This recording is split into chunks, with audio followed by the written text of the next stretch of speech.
નમસ્કાર દર્શક મિત્રો, આપ જોઈ રહ્યા છો સાઈ ગ્રુપ મીડિયા હાઉસ સંચાલિત ઝટપટ ન્યૂઝ। આગામી 27મી જૂનના રોજ ભગવાન જગન્નાથની ભવ્ય રથયાત્રા કાઢવામાં આવશે। પરંપરા મુજબ દર વર્ષે મુખ્ય ઓડિશા જગન્નાથપુરીથી રથયાત્રા કાઢવામાં આવે છે। સાથે અમદાવાદ અને ત્યારબાદ સુરતમાંથી પણ રથયાત્રા કાઢવામાં આવે છે।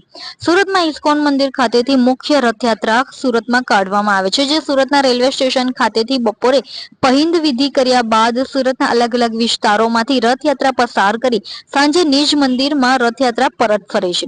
સુરતના ઇસ્કોન મંદિર દ્વારા વર્ષ 1992 થી રથયાત્રા કાઢવાની શરૂઆત કરવામાં આવી હતી અને ત્યારબાદ દર વર્ષે વાજતે ગાજતે ભગવાન જગન્નાથજીની ભવ્ય રથયાત્રા કાઢવામાં આવે છે। વિશેષ રથમાં ભગવાન જગન્નાથજીને તેમના ભાઈ બલરામજી અને બહેન સુભદ્રાજી સહિત બિરાજમાન કરવામાં આવે છે। સાથે રથયાત્રામાં ભગવાનની અલગ અલગ લીલાઓની ઝાંખીઓના પણ ભક્તોને દર્શન કરાવવામાં આવે છે। તો આ વર્ષે પણ ભગવાન માટે ખાસ વૃંદાવન મથુરાથી ભવ્ય જરદોશી જરી વર્કના વસ્ત્ર તૈયાર કરવામાં આવ્યા છે।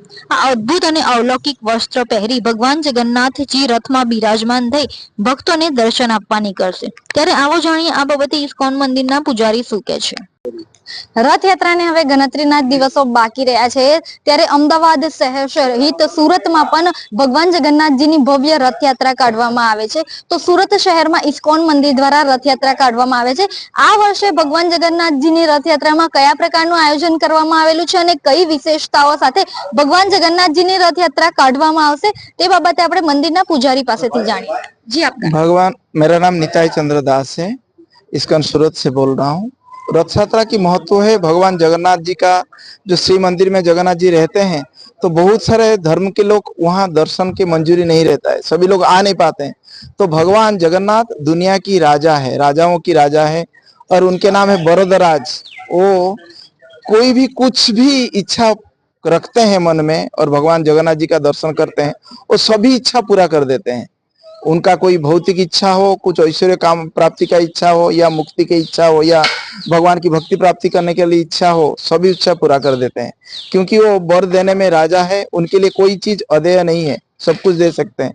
तो भगवान जगन्नाथ एक बार मंदिर से निकाल के पूरी नगर भ्रमण में यात्रा करते हैं और देखते हैं मेरा यात्रा में कौन कौन व्यक्ति भाग लिए हैं और वो सबके ऊपर कृपा बारिश करते हैं। और जिस प्रकार हम उनका रथ की डोरी खींचते हैं वो भी हमारा जीवन का डोरी खींच के ले जाते हैं उसी प्रकार।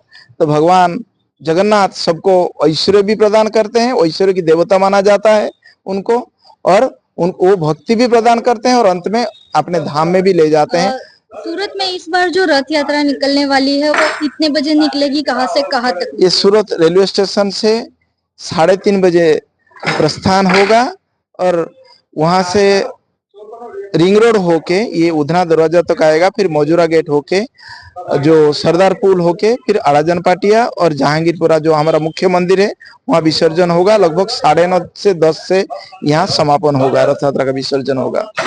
भगवान के जो वस्त्र इस साल बनाए गए वो किस प्रकार से बनाए गए हैं, क्या क्या इसमें खास? ये भगवान का वस्त्र जो है हम मथुरा वृंदावन से बनाए हैं और इसमें अलग अलग जरी का काम होता है जो कि बहुत लंबे समय तक चलता है। तो 1-1.5 महीना लगभग 20-25 कारीगर इसमें भाग लिए हैं और बनाए हैं। और ये बहुत कीमती ड्रेस होता है, 2.5 से 3 लाख रुपए लगता है एक एक ड्रेस बनाने में। तो हम रथ यात्रा के दिन भगवान को हर साल नया वस्त्र पहनाते हैं और ये वस्त्र कुछ विशेष रहता है। इस बार किस प्रकार की झांकियां भी देखने को मिलेगी? इस बार भगवान की अलग अलग लीला का झांकी रहता है, हर साल नया नया झांकी बनाते हैं, 20 से 25 झांकियां होता है। इसमें भगवान की अलग अलग अवतार की लीलाओं की रहता है। और भगवान श्री चैतन्य महाप्रभु जो कलियुग के स्वयं कृष्णा है, कलियुग में अवतार लिए हैं, उनका भी झांकी रहता है। शिव जी का झांकी रहता है, भगवान की अलग अलग लीला, खासकर ब्रज लीला आदि, गोवर्धन लीला आदि सब सभी का झांकी रहता है इसमें। जी, सूरत के लोगों को क्या कहेंगे रथ यात्रा के लिए? सूरत में लोगों का हमारा ये इच्छा है जो सूरत के सभी लोग आके इसमें भाग लेते हैं। और हम रथ यात्रा के दौरान देखते हैं लोग सब 3-3, 4-4 घंटा पहले आके, जिस रास्ते में भगवान जगन्नाथ जी का रथ जाएगा, कम से कम रथ खींचने का भी अगर अवसर प्राप्त नहीं हो, लोग दूर से दर्शन करने के लिए और जो जहाँ है वहां आके कम से कम एक बार भगवान का दर्शन कर लेते हैं। एक्चुअली व्यक्ति क्या दर्शन भगवान खुद देखते हैं, क्योंकि वो बहुत बड़े बड़े आंख से देखते हैं। जो मेरा भक्त तो कोई कोने में रह नहीं गया ना, मेरा दर्शन से वंचित नहीं होगा, तो भगवान खुद सबका दर्शन करते हैं और उसके ऊपर कृपा बारिश करते हैं। જી જે પ્રકારે આપણે અહીં પૂજારીજી સાથે વાત કરી તેમણે જણાવ્યું કે આ વર્ષે ઇસ્કોન મંદિર દ્વારા ભવ્ય રીતે રથયાત્રા કાઢવામાં આવશે તો ભગવાનની અલગ અલગ લીલાઓની ઝાંખીઓના પણ ભક્તોને દર્શન કરવામાં આવશે તો આ વર્ષે પણ ભગવાનના વસ્ત્ર ખાસ વૃંદાવન મથુરાથી તૈયાર કરવામાં આવેલા છે તો આ વર્ષે ભગવાન જે છે, જગન્નાથજી જે ફરી એકવાર રથયાત્રા જે કાઢવામાં આવશે તે ભગવાન જગન્નાથ વિશેષ રથમાં બિરાજમાન થઈને ભાઈ અને બહેનની સાથે નગરચર્યાએ નીકળશે અને સુરતના જે ભક્તો છે તેઓને દર્શન આપશે કેમેરા પર્સન સાથે રશ્મિ રાણા ઝટપટ ન્યૂઝ। इतने सारे मुखवास यही सोच रहे हो ना आप? रिफ्रेश के पास है मुखवास की बड़ी रेंज। सर्च करो, क्लिक करो, लाइफ को रिफ्रेश करो।